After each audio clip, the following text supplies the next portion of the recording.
Well, nakikinig pala si Dr. Noel Husay Laksamata at yung mga senior citizen dyan sa Alaminos, Laguna, no? Si Mr. Winnie Husay at yung mga junior na nakikinig sa atin, si Atel Reyes, Boy Lab at Ariel. Salamat po sa mga junior na nakikinig. Pero mas gusto kong bigyan ng pansin yung mga senior. Kay Dr. Laksamana na yung mga junior, sa akin yung senior. Ganyan talaga eh. Ganyan talaga, may malas eh. Anyway, ito po, no, ang ating liham ni Lolo at Lola. Nakatanggap po ako ng isang liham mula kay Mrs. Edita Tuparan, 75 years old, ng Project 6 Quezon City. So ito ay, Dear Dr. Garrison, mabuhay. Ako po si Mrs. Edita Tuparan, 75 years old, ng Project 6 Quezon City.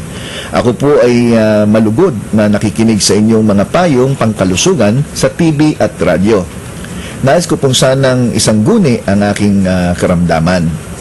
Nag-asawa po ako sa edad na 23. Nagkaroon kami ng 5 anak, 1 lalaki at 4 na babae. Meron na rin akong mga apo. Hindi gaano maganda ang pagsasama namin ng yumao kong asawa. Ayan, nako. Nung magsimula siya magtrabaho sa kasino, nagkaroon siya ng sunod-sunod na bisyo. Babae, alak at sigarilyo. Aba. Pero alang-alang sa mga anak ko ay tiniis ko lahat. Mahal na mahal ko ang mga anak namin. Sumasama lang ang loob ko sa kanila kapag nakikita ko na nag-aaway-away sila.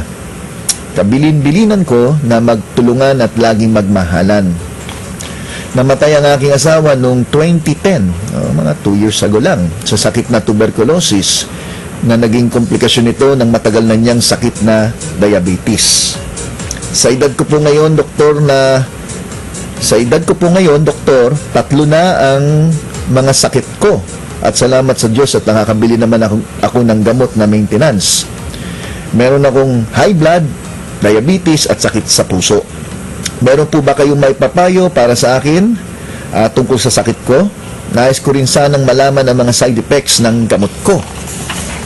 At ito yung mga iniinom kong gamot, no? So babanggitin ko lang yung mga generics, no? Amlodipine, dipyridamol, saka Voglibos.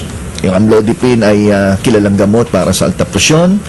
Yung dipyridamol ay isang tinatawag na anti-coagulant, no? Tumutulong yan parang dugo ay maiwasan ng paglapot.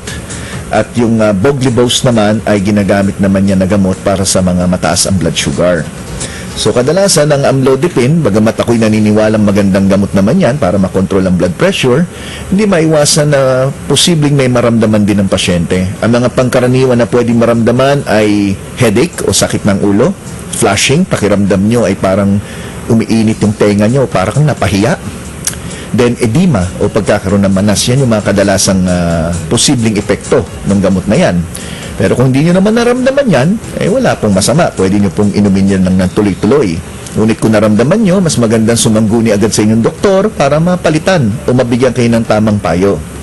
Yung dipyridamol naman na pampalabnaw ng dugo ay maaari magbigay ng konting GI disturbance o yung paghilab ng sikmura o sinisikmura na pakiramdam at maaari din na mag-cause ng pagsakit ng ulo.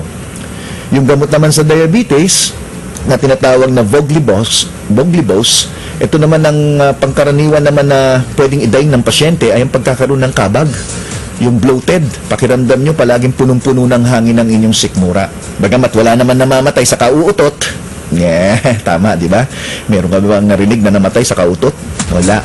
Pero may narinig ka na namatay dahil naututan. Siyempre, nagwala sinaksak. Yun. Okay. So, yan po yung mga posibleng epekto ng mga gamot na nabanggit nyo. So maraming salamat po at more power to you. Lubos na gumagalang Lola Edith. Yan.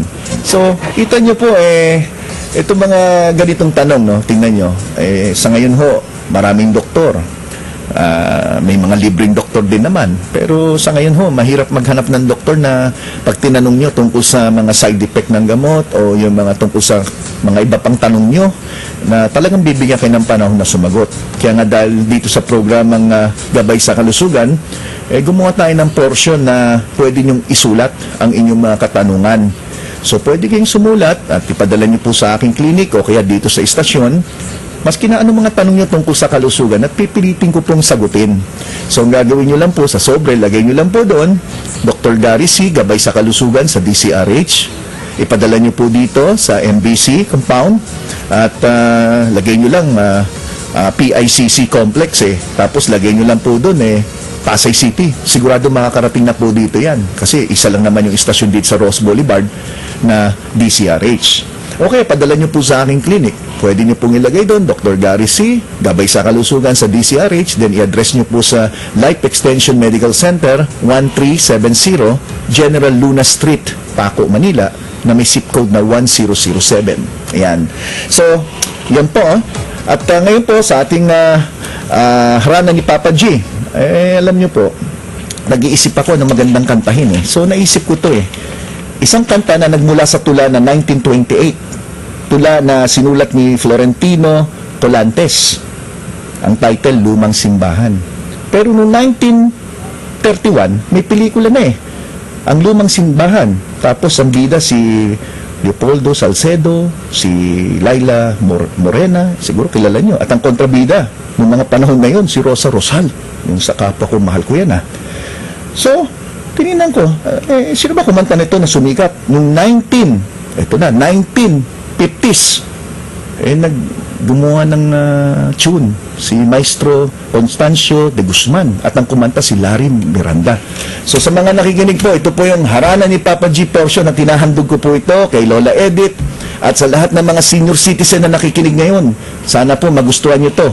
Lumang kanta para po sa mga lumang tao. Harana ni Papa G.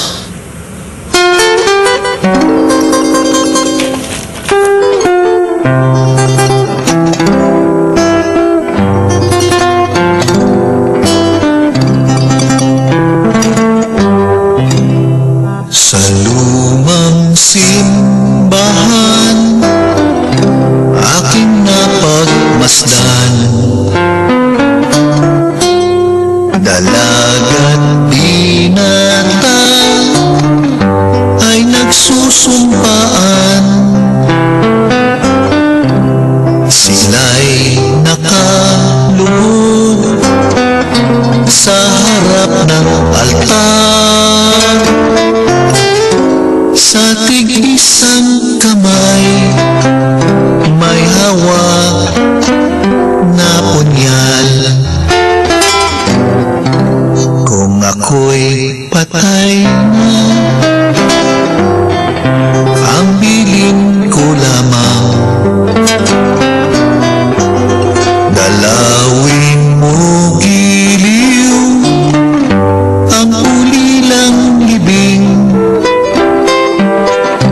At kung naririnig mo ang taghoy at daing,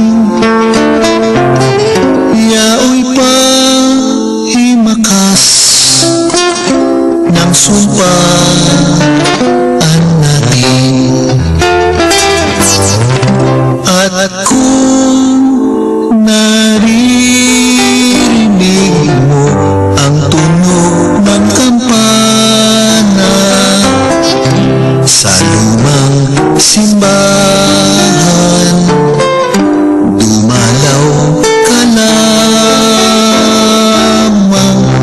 lumuhod ka, giliw sa harap ng altar, at iyong idalangin ang naglahong giliw. At kung naririnig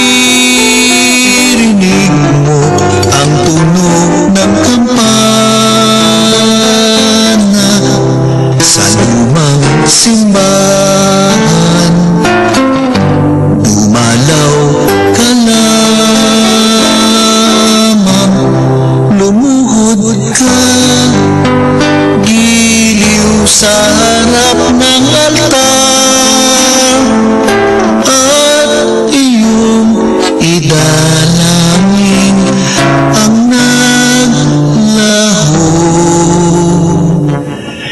giliw.